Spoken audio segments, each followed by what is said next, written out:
You're listening to Parasearch UK Radio. News, views and reviews from the world of the paranormal from across the UK and beyond.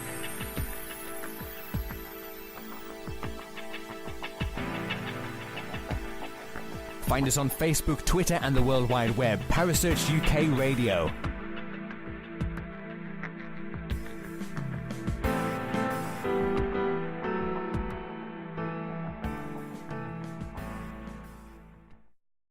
The views and opinions expressed by presenters and guests are their own and do not necessarily reflect the official policy or position of Parasearch UK Radio or its affiliates and sponsors. Listener discretion is advised.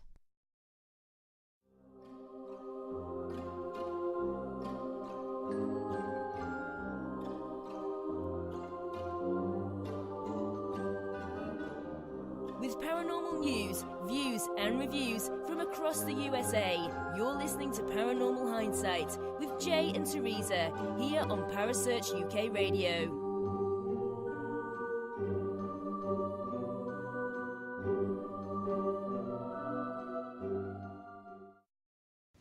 Ladies and gentlemen, boys and girls, ghosts of all ages, welcome back to Paranormal Hindsight on Parasearch UK Radio with your hosts Teresa Lynch and Jay Lynch and their special guest, Mr. Glenn White. How are you tonight, sir?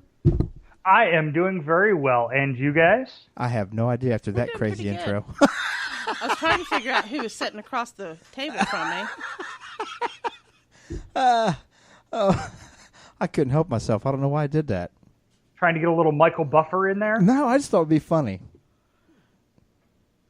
Work for me. He was hoping that would kind of remind him of his days. Remind when he me was of in your the wrestling ring. days. Well, that's why I went with like the Michael Buffer. Yeah. He did ring announcing. Yeah, you know? she was slow on that, man. When she thinks Michael Buffer, she doesn't remember the old wrestling days. She still remembers boxing and mainly boxing. He was boxing and then WCW World Championship Wrestling. Because his brother is the one that does the MMA. Yes. So, but anyway, It's kind of funny that they're brothers and they have a similar job like that. It's probably got a family influence on there, you think?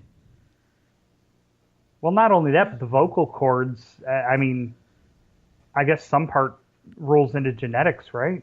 I don't know. I would think so. I don't know, because I don't want to think that I sound like my brother. You don't?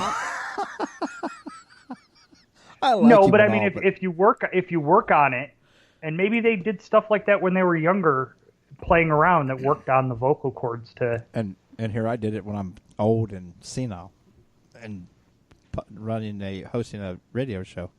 Now, Jay, let's be fair. Let's be fair. Be nice to yourself, Jay. You're not old. Not yet, because I'm still quite immature. Just senile. I'm sorry, was that out loud? That's right. I'm not scared of it. I have no fear of it, none whatsoever. So, if y'all listened to last week, Mr. Glenn White is a psychic medium. He does more of the physical mediumship than what he does the mental mediumship, but he does do both. We got in some very in-depth discussion about the progression of the field and how our viewpoints of things are, and and we also said that Glenn has also been what'd you call it? Jack of all trades, master of none. Exactly. He remembered that time, Glenn. Well, he's very good. It's only like the 10th time he's heard me say it. Probably more about the 10,000th, but I'm a little slow. But he's also has a wonderful career as an author. He has 3 books out now, 4th one in the works. We kind of want to cover that a little bit more, and also a past profession that he used to be in, which was professional wrestling, or what do they call that now? Sports entertainment. Oh, goodness gracious, no. What's that all about? That drives me nuts. It really does. Sports entertainment drives me crazy. No wonder why he's a former wrestler. I was in it when it was wrestling. It still is to a lot of us. No, it's not. It is, unless you're from my kind of neck of the woods. We go down to the show and watch some wrestling. Well, see, and that's the thing. That's the way I was brought up in the business, it was wrestling. We were wrestlers. We weren't sports entertainers. We were wrestlers. Yeah, but I'm just saying, it's still the same thing, but it's not. To us, winning a match and going for titles and being in the main event was more important than am I going to be on the Today Show or am I going to get a movie deal? Yeah, but that's where the money's at. Well, but where's the heart? Well, it's most people. It's in their chest. Which is why Big John Studd used to do the heart punch. Well, but yeah, he did too. But that's the way things go. There is progress, there is change, but it doesn't mean it's always for the good. But see, okay, and this is the argument we had last show. Was progress and change.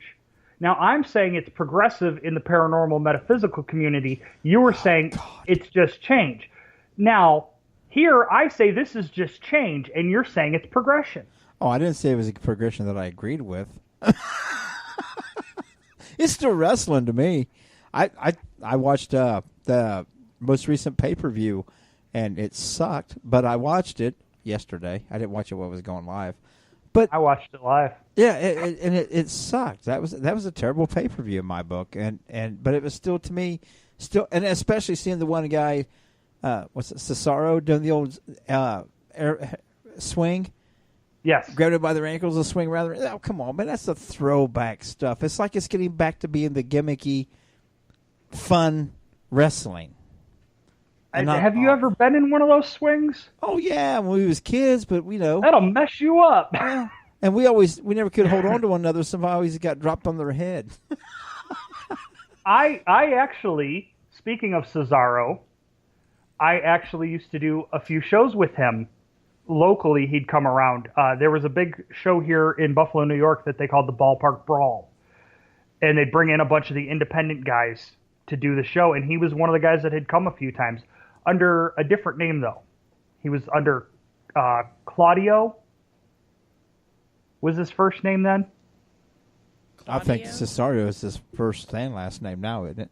Cesaro, yeah. Whatever. I can't say it half the time. The Swedish muscle machine, right? Swedish Superman, something like that. Something like that. But yeah, it's kind of interesting that, I mean, granted, like I said, on the last episode we were talking stuff, you've always had the abilities, that you've could see and speak to things since you was a child. But to take that and how does one go from wrestling to psychic mediumship, or from psychic mediumship to wrestling and back again? Well, what happens, it's a progression of myself, is what it is. Because from very young, one of the first memories I actually have in my head of anything at all was and this is a wrestling story, it's a Saturday afternoon. It used to be that at 12 o'clock noon, wrestling was on local Fox affiliate 29, and that's where my grandfather was. Every Saturday at noon, without fail, he was in his chair in front of the television, turning on the old WWF. Who was Hulk Hogan going to beat up today? Who was Sergeant Slaughter going to beat up today? What was the Iron Sheik going to do? Wow. That was every Saturday. Wow. One of the very first memories I have was, I was like 3 years old. I was running around the living room. I was a 3-year-old. You're not slowing me down. My grandfather, which was like my size now, considered a fairly bigger guy, picked me up, sat me on his lap, and held me there until wrestling was over. That way you didn't bother him. Right. But what happened was, instead, after the first 5-10 minutes or so of me trying to get away from him, I locked into the point of, wait a minute, these guys on TV are beating the heck out of each other. And one of the first memories I have is being forced to sit on my grandfather's lap to watch the Iron Sheik put some guy, nobody knows who he is, into a camel clutch and make him submit. Well, see, I remember before that even happened. I remember when Jerry Lawler was still wrestling down in Georgia for that independent circuit, and it was still before the WWF started merging all these little independent things and making it a national thing. I couldn't wait for, I think it was like 1 or 2 o'clock in the morning or something like that, midnight or 1 o'clock. We have a channel up this way, rebroadcast the Texas circuit. We get to see the Von Erichs, and that was just, oh my God, that was just unreal. Oh, see, now I'm jealous. Superstar Bill Dundee. He had red and blue trunks with a white star on the front and the back of them, and I remember Superstar Billy Graham, and I go back further than what you're talking. See now that now as I'm older, I got into more of the further back stuff, but as a kid, that's where I was at. Oh, but I'm saying my kid was 10 years before that. See, and I'm jealous because you got to watch one of my favorite factions, whatever you want to call them, teams of all time. You got to watch them in their prime on the spot. Oh yeah, and that's the Freebirds. Oh yeah, and them and I remember the original Rock and Roll Express before Shawn Michaels and Martin Jannetty tried to do it and stuff. I just, it's a whole different thing, and that's what I'm saying. For me, it's still wrestling. Even when I watch it now, and yes, you folks over here in the beautiful UK can make fun of me all you want to. I'm 49 years old. Teresa got me the WWE Network, so I do watch it just because to me it's mindless entertainment. I don't have to think while I watch this. And most shouldn't, because there are phenomenal wrestlers who have come from the UK, and there's phenomenal wrestlers that are still in the UK today that are doing. And their style is 100 times different than anything you see on US TV. Finn Balor out of the UK and actually out of Ireland is just amazing. And he was just on the Celtic Warrior, they call him, the redhead. Sheamus. There's... I go even further than that. Looking back into some of the UK, you've got the Dynamite Kid and the British Bulldog, Davey Boy Smith. Yeah. Oh, God, yeah. You've got guys like that were coming through. Regal. One of the guys, I watched that, because I have the network myself, and I watched that big UK tournament that they had. And one of the guys on there that really struck me was a guy by the name of Trent Seven. I haven't watched that yet. Now he didn't win it. He didn't go too far in it, but just something, the charisma, the old style that he had. He was the old brute type style to him that I loved. The old school. Yeah. Where your actions in the ring was your storyline and not the crap you said on the mic. The stuff you said on the mic should just enhance what you're going to do anyway. And and one that I always thought didn't get enough credit in the United States was William Regal. Phenomenal. He was a phenomenal man. He was a phenomenal in that ring. He did a hell of a job. William Regal. He never got the due credits that he deserved in the United States, in my opinion. He was given 100 horrible gimmicks, but his work ethic and his style were bar none. What's the new one on 205 Live now? The comes out with the umbrella. Oh, Jack Gallagher. Yeah. I forgot about. I couldn't remember his name. He's doing some good work. He's pretty good on the ropes and stuff. So, but that's like I said. When you were traveling the circuit and you were doing the wrestling, did you put the whole psychic mediumship? Was that on the shelf? Well, here's the thing. I didn't start actually working with it until after I was well done with that. The paranormal, and this is where I was going with that story of one of my earliest memories was my grandfather's lap watching Iron Sheik, actually in the house I grew up in. That was extremely actively haunted. Okay. It almost began to run parallel for me because I had the love of wrestling, but at the same time I had the intrigue of the paranormal and what was going on around me. So it was always there. I just never got to the point of actually working with the paranormal. I would read up on it. I would study up on it. Any book I could get that had paranormal or metaphysical in it, I was reading up on. It didn't matter what it was. It could have been some stupid pamphlet that wasn't even close to true. I was a kid. In my teens, I grew up. Most teens are like, oh, well, we read this, or we read comic books, or we read whatever. By the age of 12, I was starting to read Stephen King. Because that's what intrigued me. Now, I would put down Stephen King to watch WrestleMania or to watch Saturday Superstars. But then when Superstars is over, I'm back to reading Stephen King again, you see. So it ran parallel through my life, constant. It got to a point to where I did less of the paying attention to paranormal or metaphysical because I was more focused on the wrestling business and what I was going to do or what I tried to strive to do with the business itself. But then once that career was over, it was, even without the career over, it was still in my face daily what was going on around me. So once the career was over with it, it was even more so of, okay, well, I needed something else to fill time other than everything else, life and kids. But because I did have one child at that point already. And it was one of those things to where it's like, okay, well, now let's focus on this and try to figure this out a little more with the paranormal and metaphysical side. But they always ran parallel to each other.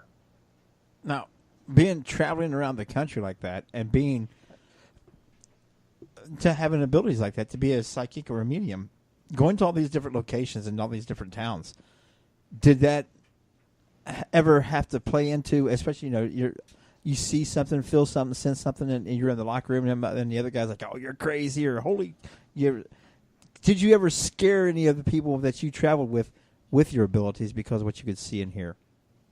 In wrestling, not so much, because it was the locker room.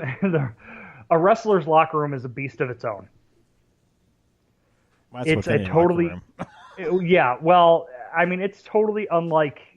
It's not like you see for like a football locker room or a basketball locker room or a hockey locker room or even, No, because I would imagine not, because those are all team sports, where with wrestling, it's not about the team. It's about your individual goals and your individual rankings and all that stuff. So I would seem to think that would have a tad bit more separation of people than everybody on the same page. Hey, hoorah, let's go. We're all going to whip so-and-so's ass. And, it's not that whole atmosphere. It's a whole different mentality, I would think.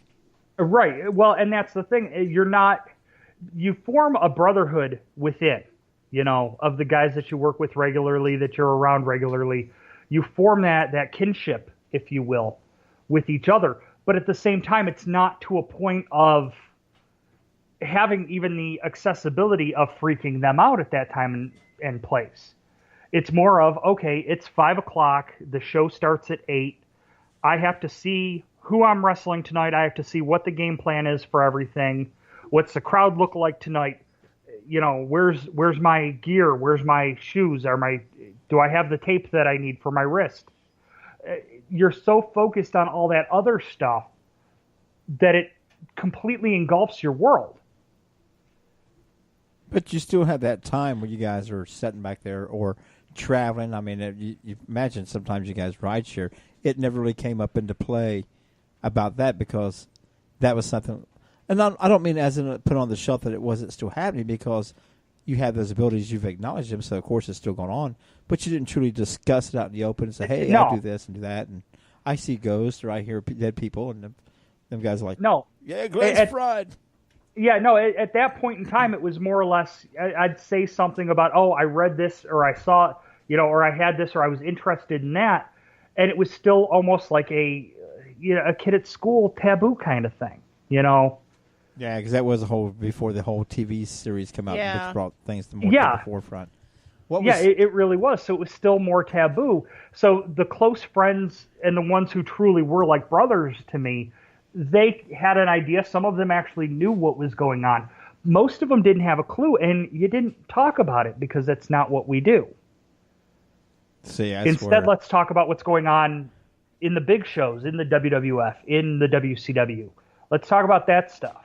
Well, that's where you guys were striving to get to. I mean, for the lack of better terms, the other smaller independent circuits are kind of like the farm teams or the training teams. To get to the big leagues, you hope you get called up. Right. So, I mean, but that's the thing. So knowing that going into conversations regarding spirits, paranormal, metaphysical, is such a taboo, you kind of test the waters a little bit. And if you're not hit back with somebody that's open and accepting, you go on to what Hulk Hogan did last week. I don't even know what he did last week. I wasn't paying attention to him. Well, no. Well, I don't know now, but you see what I'm saying, though, in that situation. But you know what I'm sitting here thinking, with me being the way that I am, psychotic as all get out half the time. They're all psychic. I'm psychotic. We get along just fine. But imagine the storyline that could have been used with that. Could have went either way, especially with a good gimmick one, especially with somebody like Jim Ross calling and stuff. Somebody got a shot in on you, like, well, he should have saw that coming. Well, right, but at the same time, you have to look at some of the gimmicks that were being used in the mainstream. One of the ones that I followed because I became a big fan of the man himself many gimmicks later is Kevin Nash used to have a gimmick called Oz. It was a very short-lived gimmick, but he was supposed to legitimately be this giant wizard. So they made him come out with the big like cone wizard hat with a mask and I have to look this up. Look this up. Oh, I will because I want to laugh. Yeah, it's so bizarre. But that's what they did. You want metaphysical in there. That didn't hit until late 80s, early 90s when you started looking into, say, Ultimate Warrior, who came from the ethers of the other known. And then you pulled in guys like Papa Shango. Yeah, but I'm sorry because I know you and I know that how much you know that you did this for professional stuff. I just see a mixture of Glenn White coming down to the ring looking like Johnny Carson's seer. the turban and the cape on. Yeah, the great Karnak. Yeah, right. I couldn't think of it. It's been so long I couldn't think of it. But it was done in the 70s by the Grand Wizard, which was a manager. Yeah, but see, that's the manager. There's a difference when a manager does it and a wrestler does it. But see, that's the thing. Now take that, and essentially it was nothing more than making a joke of the whole situation. But that's what I'm saying. It would have been a good storyline, but it could be taken either way. Right, and with wrestling, a storyline, it either hits huge or it crashes and burns so quick that you just want to forget that you even had part of it. Yeah, but they got storylines now where they build them up, and then the people never produce. They just kind of like they disappear during the build up. Right. Yeah. It's just that's why it was still so taboo and everything else that it was just one of those things to where a couple of the guys I was close with kind of knew what I had going on and what I had grown up around. The rest of them, it was a matter of, okay, so what's your plan for tonight? What town are you booked in next week? That's such always turning. Everything's always turning, and not just you guys, but this show and the storylines, and then are you staying with this circuit? You know, and next week you might be a visitor at another place where nobody really knows you, and then you got to keep turning around all the time, and everything's such on the fly. Even in the ring, I mean, a lot of you guys back then, it wasn't scripted as much as what some of the shows are nowadays, and I see it all the time, seeing how scripted they are, and you can tell that they're scripted compared to back to when I was younger. Back then, man, those guys just kind of went with what happened. Well, and I was one of the guys. I took after guys like Stan Hansen, Big John Studd, guys of that nature that if you got in the ring with them, there was no doubt that guy just hit you.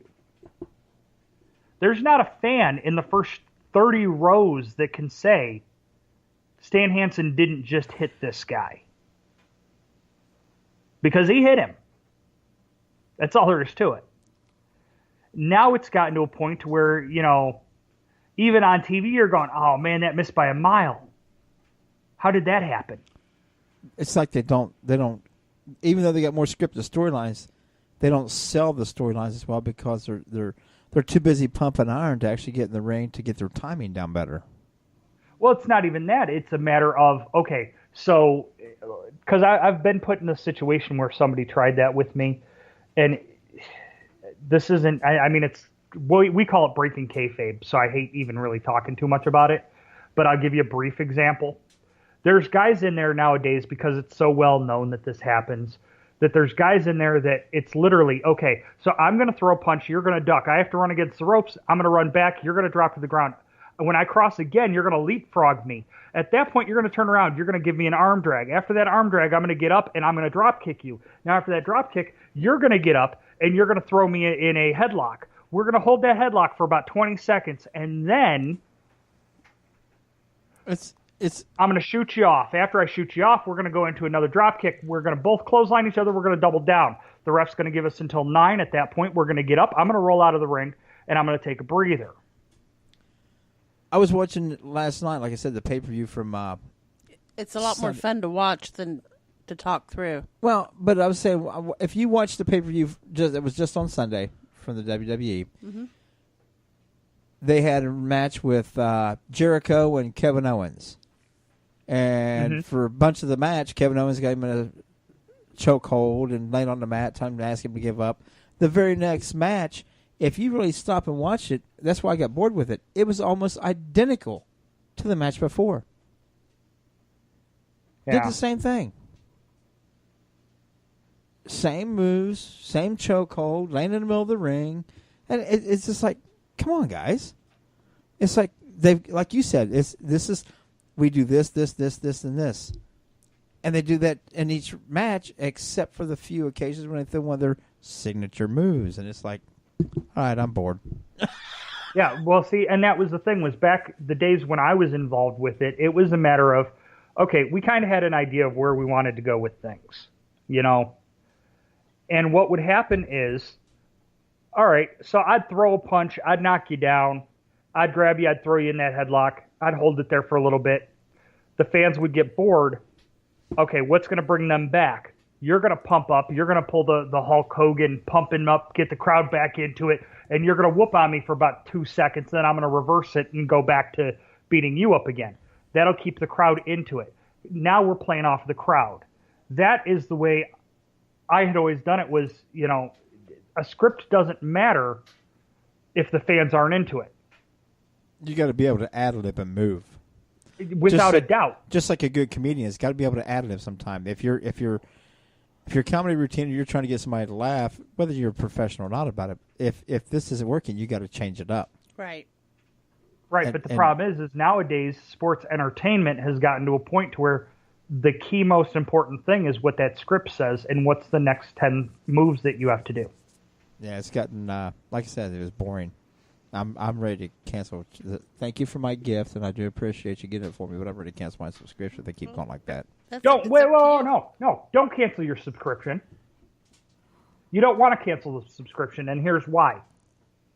You'll find a lot of the old Texas stuff on there. Yeah, I've seen that. WCCW. And some of the old Georgia stuff. Some of the little like ride along and swerve and all that, those are funnier and more entertaining than what the damn wrestling is anymore to me. Well, that's exactly what that's why I watch and I keep an eye on what's on the network. Things like that. They've got that show Table for Three where 3 guys sit down and just talk. That is good. And I hate to say it, but one of my favorite ones is with Booker T, R-Truth, and Goldust. Yep. That was pretty damn funny. I shared a locker room with R-Truth once in Shelby, North Carolina. Man. Worst show I'd ever done. Worst promoted show I've ever been a part of. And R-Truth was part of that show. And when he found out that the pay wasn't going to be there for him like he was told it would be, he flipped out. Well, yeah, all that traveling you guys doing and trying not get paid for it, I'd be pissed too. Oh, yeah. Well, I mean, he flipped out to the point where he didn't even perform that night at all. Oh, wow. Most of us still went out there and put on somewhat of a show for people, you know. It was if you don't have your from fans, what it was planned. If you don't have your fans, though, you don't have a show. Well, there was a handful of people, and I was always brought up that whether there's 1 or 1 million, you go out there and you perform. You do your job. So, you know, not knocking R-Truth for not performing that night. No. It was quite an experience to see how that was handled, especially seeing as at that point he had already been to WWF and is back on the indies at that point, to where now he's back again, of course, you know. Oh, yeah. But just to watch that progression of things and to interact with him in that manner was hysterical and great and a great memory. He is one of the better ones. I mean, he's been around for a long time. He's a lot older in the circuit than what a lot of people think he is. A lot of the guys are, though, because a lot of people don't realize that these guys have been running these circuits for so long. Yeah, they're now they're on WWE. Now they're on TV. But Dean Ambrose was running the circuit long before he became Dean Ambrose. Yeah. Oh, yeah. So was Kevin Owen and a bunch of the others. Oh, yeah. What's his name now? I'm trying to think. The one that likes to fight with Kevin Owens. They called him El Generico. Jericho. No, it's not Jericho. It's the redheaded Sami Zayn. Oh, Sami Zayn. I've done shows with him when he was El Generico. See, back when I was really first originally watching it, he wasn't even born yet. Right. Well. Old dog over here. But that's the thing. Like I said, it didn't get into the conversations of what went on during those times because that's not, it's like a day job almost, but it occupies your whole life. You don't get into it because it's not what we talk about. Well, the difference with that day job is even when you're off the clock, you're still on the clock because you got to travel from location to location, and it's just always. That's what I'm saying. Everything's always on the go. It's always go, go, go, go, go, go, and that's what I'm saying. Your abilities would have been one thing that was something of a normalcy for you. Right, but that's the thing though. It took a real big backseat to the dream of being a full-time WWF superstar, or WCW superstar. Everything else, almost everything took a backseat to the dreams and the stars in your eyes of this is what I'm going to do now. But the only way to get there is to work for it, and you did, and you went for it. That's more than what a lot of people can say. And not only that, but like you said, you're established as well established as a psychic medium, and especially with your physical mediumship, where you do your seances and things. And something else we need to touch on is as an author. Right. Yeah. And, the funny part with the author thing is the fact of because of going through all of that with it still being taboo at that time frame. And, when I grew up, I could talk to Mom about the experiences, but, let's not talk about this outside of the house kind of thing. So to me, I had tons of stories of places I'd been and different things that have happened to me. But to me, nobody wanted to hear that stuff. Nobody wants to hear me talk. Nobody wants to hear my story of what happened to me. Nobody wants to hear my experiences. What are you talking about? Because it's so taboo, nobody talks about any of it. So who am I to write a book that talks about it? And I had a couple good friends at that time that said, look, write the book and see what happens. And it actually turned out very well. It's the first book, which is Journey of a Wandering Soul, which has actually sold copies across the world. And that's my story of growing up in that house, going to different locations and what I experienced there. I actually don't even think I cover wrestling at all in the book because to me, it's almost like two separate lives, So that's what I did though, was I put that all into a book and I put it out there to see what happened. It started going well. So then I embarked on the second book, which is Spiritual Crossover, the connection between the metaphysical and the paranormal. That I took the metaphysical stand, and the co-author, I co-wrote that with a friend, and she took the paranormal side. And we talked about how it works well together and how it doesn't. And then most recently, the book I put out 2 years ago is considered young adult fiction because I had to change the name of the location and some of the people involved in the book. But a lot of the stories within the book, a lot of the story itself there are things that have happened. And it's about a father that takes his daughter, a father that's a medium that deals with some of the crazier cases, and takes his daughter to a hotel with him that's active. And it takes her viewpoint of what's her dad doing, what's going on around her, what's happening here in a world that she's never experienced before. That almost sounds like something you lived through. Oh, well, it's... No. I'm just saying it sounds something that you would possibly maybe have lived through. I'm not trying to elaborate into anything or give away your story. Well, no, by all means, I have no problem with that. To a certain degree, I did.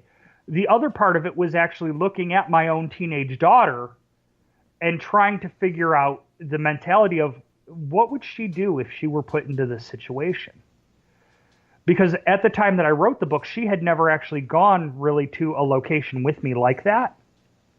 She did after the book had come out. She actually went to the hotel that I reference, the real location. She went with me. That's probably what I'm remembering, because we were supposed to be there that weekend with him. We couldn't make it. It's not Teresa's fault. That was her first. That was her first time actually going to that location. So that actually had a lot going on with her because of the fact of she had read the book. She knew that the twists and turns that the book took, and now she's going to the legit location that it's based off of.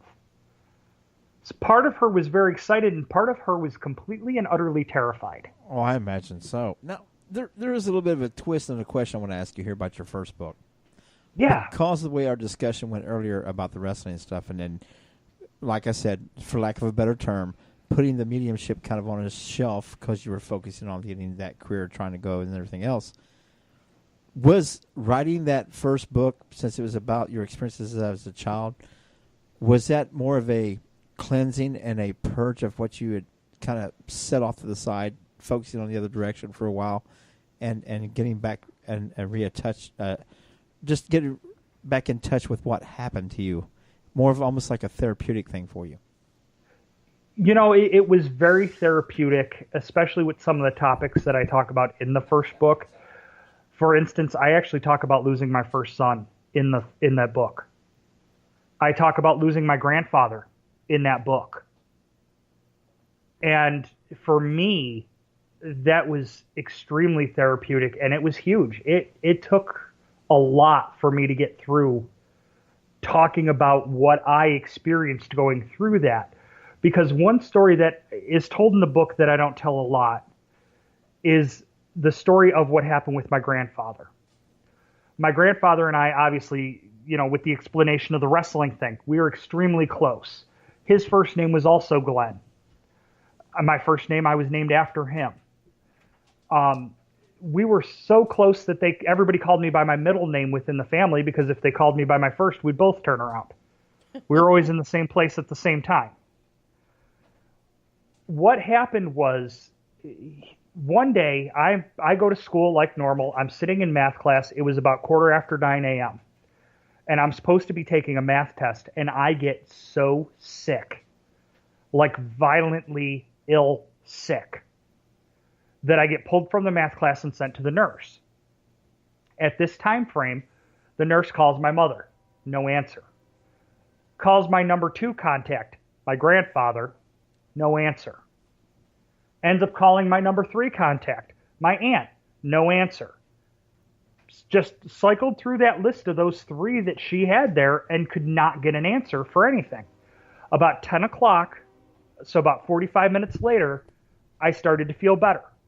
I still didn't feel good, but I felt okay enough that it wasn't like rush me out of the school anymore. So the nurse sent me back to class with the understanding that she would try for the first half of the day, she would try to continually call somebody to come get me. But if I'm still good come lunchtime, then we'd just ride out the last couple hours of school and let it be. Mm-hmm. What nobody knew at the time, I had no clue. Nobody at the school had a clue. I got off the school bus that day, went to walk in, and my aunt met me at the door, which was extremely unusual, and wouldn't let me in. And finally, I pushed the door hard enough that it kind of shoved her back a little bit, and I walked in as my mother was sitting there on the phone saying, "Dad passed this morning." Wow. I looked at my mother and my aunt, and my mother quickly hung up the phone because it was like, you weren't supposed to hear that this way. That's why my aunt was trying to prevent me from coming in when I did. Yeah. Because they were going to try to break it to me slowly. Instead, what happened was I turned around and I looked at them and I said, "Was it around 9:15 this morning?" And they both, "What do you mean 9:15? Yeah, it was actually, yeah. How do you know that? I'm like, because the school was calling all 3 of you guys to try to come get me from school because I was so sick. I became physically ill the same time my grandfather passed. Wow. So I can kind of relate to that because what happened with my dad. Yeah, so I mean, writing that book, actually, I put things like that onto paper, which was a realization for me as much as it was a cleansing of me. And it also probably gave you a chance to get back in touch with those feelings from your experiences when you were younger and your abilities, because then that kind of brought it all back around the cycle, because you had to go back to those things and rethink them and look at them again. And that's what it was, because a lot of it, like I said, with growing up in the house and everything else, a lot of it was like, even after the fact, did that really happen? Yeah, it really happened, but how do I explain that? How do I rationalize that? Well, I can't. So by writing the book many years later, it opened that up to where now I'm looking at it through a different viewpoint. I'm looking at it through different eyes. Almost like we talked in the other show about the decision of less equipment, more environmental, and me. To me, it was, okay, now I'm writing this book going, wait a minute. Little bells are going off. Little light bulbs are popping up of, oh, now this makes sense on how that went down. Now, see, with this story of your retelling of what you had happen to you, it brought back a memory of mine, and also our discussion from the last episode, where we were discussing people not accepting their abilities or kind of turning away from them. When my father passed away, I was very close to my dad, and I was at work, and my one foreman babysit our son. He come up and with another one of our foremen. I still smoked back then. I was outside on the smoking patio having a cigarette on break. Actually, wasn't even my break. And they come back to me and they said, we need to talk with you. I'm like, oh crap, what I do wrong now? Because me, I stay in trouble quite a bit. Like, oh no, you're not in trouble. And they're both walk with you. I'm like, well, there's two bosses here to come get me to talk, and I'm not in trouble, so something's going on. So I looked at him and I said, what's going on with Hunter? He goes, Hunter's fine and Teresa's fine. Teresa's on her way. I just kind of stopped right there in the alleyway, looked at him and said, so my dad died today, did he? And they both kind of froze. I'm like, it's all right. I'm good with it. Like, how'd you know? I'm like, I just did.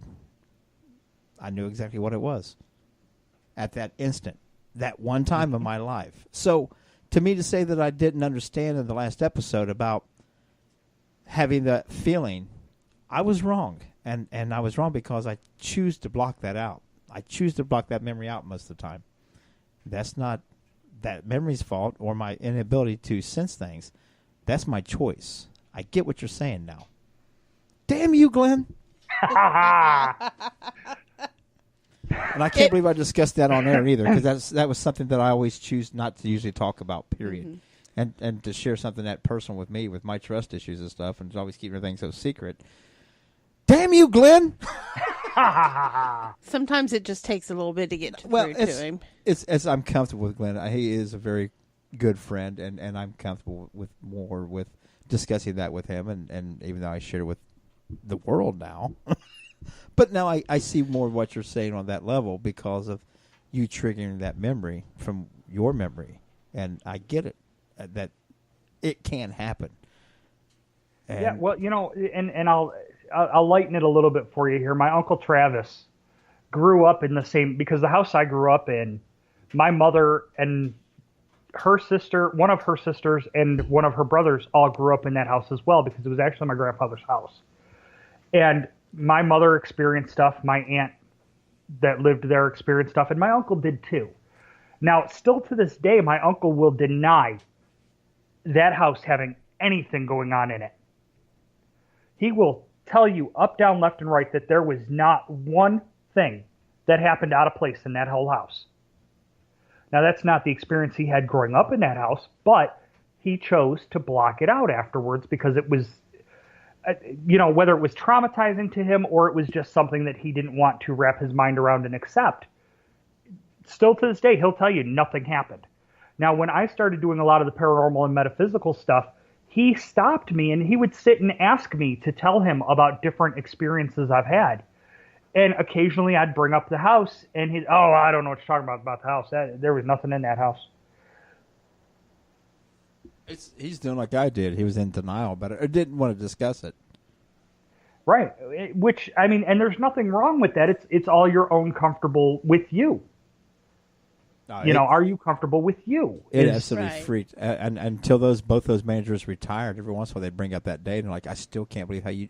He's like, how did you know? I just knew, and He said, but you were so cool with it. I'm like, I was at peace, because come to find out that my dad had a heart attack 15 years before that, and he said he didn't want to die in the hospital.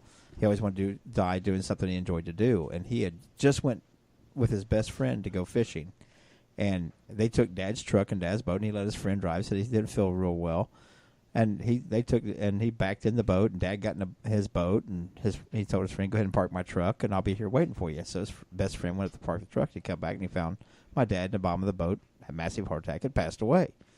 But he died doing what he wanted to do, was something that he loved to do. One of his favorite places to do it with one of his favorite people in his life. So I think that's what gave me more sauce about it than anything. But to have that feeling that I just knew that he had passed, I never thought about that until our last couple of conversations, and then you bringing that up. Yeah, that was probably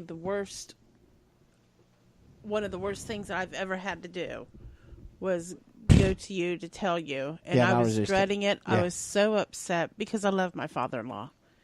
And I was so upset. And Jay actually handled it better than I did and asked me if I needed him to drive. No, and I did drive over to my mom's because you were such a wreck. And I'm like, that's cool. Let's go see how my mom's doing. Let's go take care of Mom. And Hunter was there. Yeah. Hunter was a little fart. He's like, what? 2? 2. Whew. God. That many years ago. But anyway. Damn but you, it's Glenn. funny. You know what he remembers about that? He remembers the day that the policeman came and made Granny cry. And all the other people came over, too. Yeah. He went and picked her a bouquet of flowers. Out in the backyard.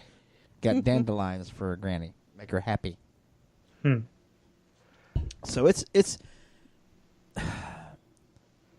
awesome that you helped me with that memory and understood and the realization of what we were discussing on the last episode. I like to keep joking around saying damn you, but actually inside I'm saying thank you. So there, folks, I was nice once. Write it down, Teresa. Yeah, mark it down. Give me that calendar, Jay. But see, this kind of goes into a little discussion that we had earlier. Well, not earlier today, but me and you had a thing on Facebook where I shared a thing about everything happens for a reason. Right. So therefore, it means that that I was meant to be this screwed up.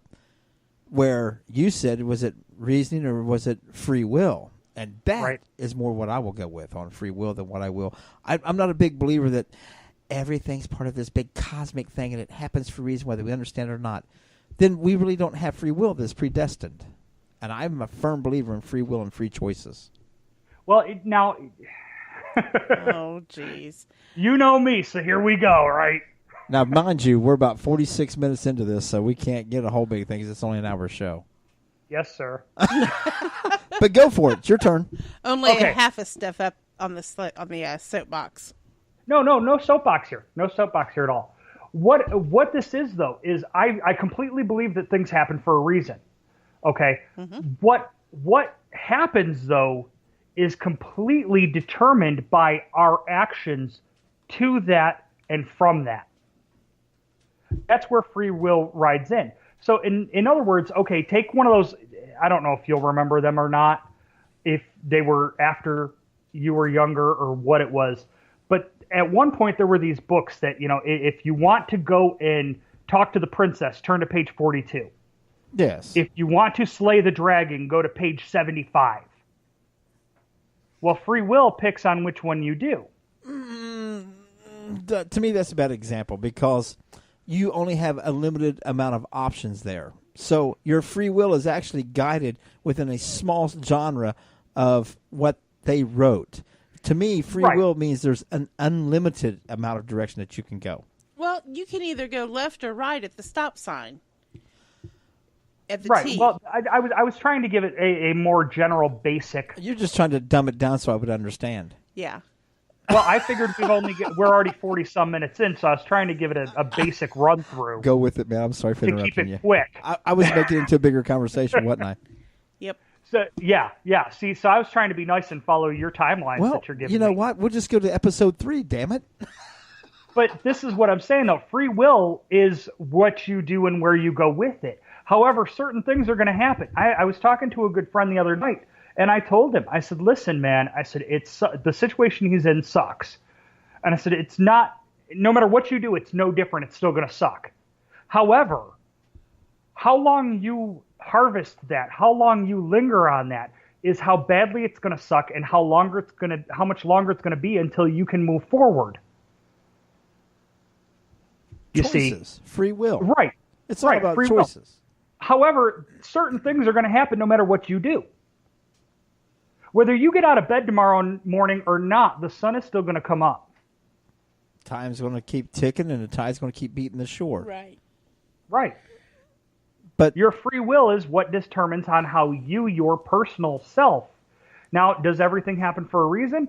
Yeah. And that reason is your decision on what you chose to do. But see, that's where I have a difficulty with it, is that as what a lot of people seem to forget to think is that the whole time that you're having your free will and your free choices, so is every single other person. So that's what makes it so much more random to me, because they're predestined, and their free will and their free choices is going to interact with yours whether you cross each other at a Quickie Mart and you're getting a cup of coffee and so are they, and you bump into one another and somebody spills their coffee. You made that free will to be there.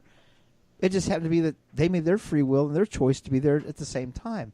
If it had been 3 seconds later, that little incident wouldn't have happened. There's more randomosity to it. How do you know it was free will and not they destiny? made the choice to go there. How do you know that they actually because made that choice? I don't think, because then, like I said, then what you're saying is that everything happens for a reason and it was predestined for it to be there. I don't think that's true. Free will, they made the choice to go there. They made the choice to leave for work a couple minutes earlier. They made a choice to do that. I think it's more random free will than what it ever is predestined like that, where everything happens for a reason. Yeah, it happens for a reason because you made a choice, and so did they. But it's not a destiny thing. It's just a randomosity of freedom of will and choices. See, I think the map is completely laid out there. You know, the scenery is set for us. It's our choice on what we do, on if we end up in the key zone that or not for bigger things to happen at that moment. We're limited by our own fears and inhibitions. It's completely. All your choice. It's, to me, it's not and hard work. If you want something, you went after it, and then you made the choice with the wrestling. You went after it, and you gave it everything you had, and you got to that level that you got to.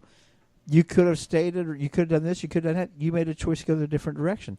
That's free will and free choices. You weighed your options. You made a choice. It wasn't destined that you were going to that only make it to this level, or destined you were going to do this, or destined that you were going to do that. Those options were there, but other people's free choices and their options got involved with it also. But I also believe that free will. But I also believe that because I made certain choices, certain things were put into my path. Oh, absolutely. Certain opportunities were put into my path, which is what a lot of people perceive as destiny or fate or what have you.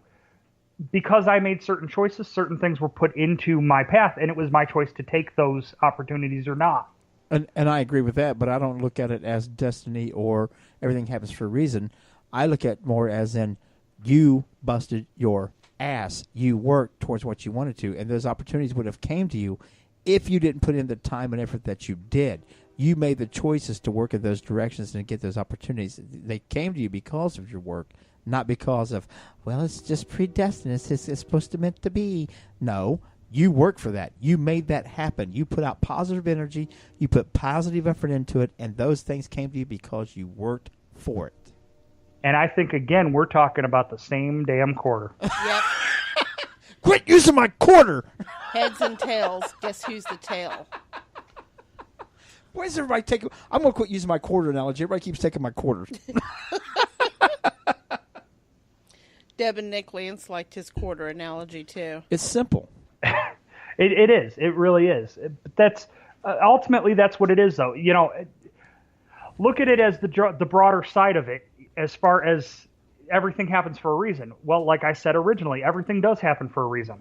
Yeah, and that reason choice. is the choices you've made. It's all based on the choices you make, which is where I was going with that book analogy of the choice you make is where you end up with it.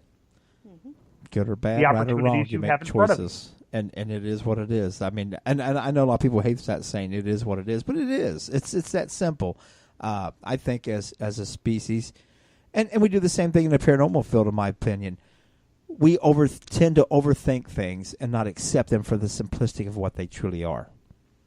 We're always looking for this bigger meaning or this bigger reasoning and stuff, and I think it's so much more simplistic than that, and so much more appreciative than that.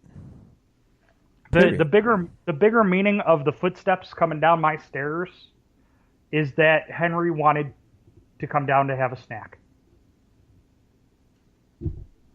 It's always something, though. I mean, it's simple. It's sometimes, not always. Sometimes, right? I mean, sometimes it is this ominous notification of something that's going to happen. Sometimes it's simply, the spirits passing through. Mm-hmm. And if I'm warning everybody in the UK now too. One of the reasons I absolutely involved with the paranormal is because I want to know what's over there on the other side, and I want to know. I would love to know.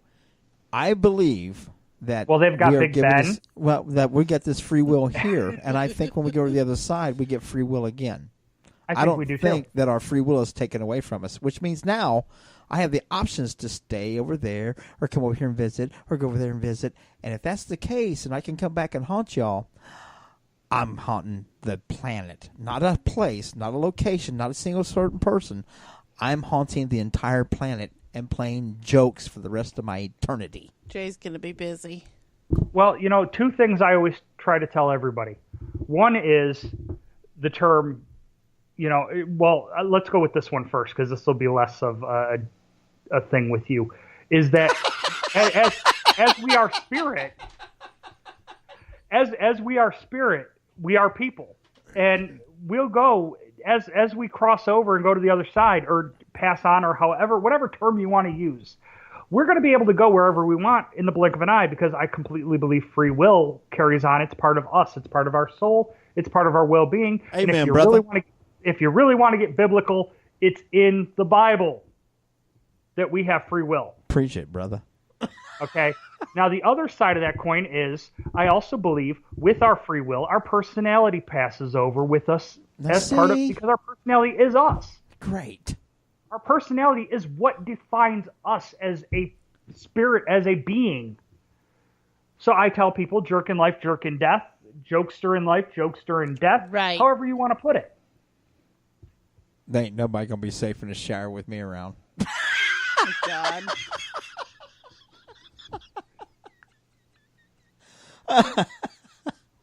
Lord help us all. There ain't no help. That's why I went with that. That's why I went with that second. See, somebody's got to do the fun things. I'm just really good at it. Well, Glenn, we're actually come down to the end of the show again. It's absolutely been a fast hour as always with you, my friend, my colleague in the field, and my brother as a human being. Thank you for your time. Thank you for all your openness and putting up with my silliness. Well, thank you guys again for having me on. It's been great. As always, it was a pleasure. We thank you guys all for listening to Parasearch UK Radio. Make sure you tune into all the other networks and shows. You can find them on Spreaker. Oh, man, Internet Archives, Podbean, SoundCloud. Go listen in. Go catch up on the episodes you may have missed of any of the shows. And have a wonderful night. Good night.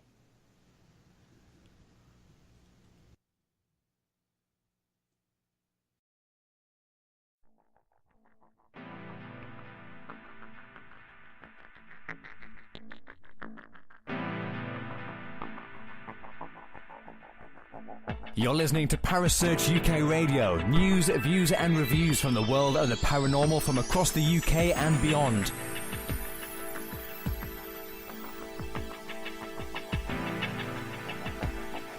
Find us on Facebook, Twitter and the World Wide Web. Parasearch UK Radio.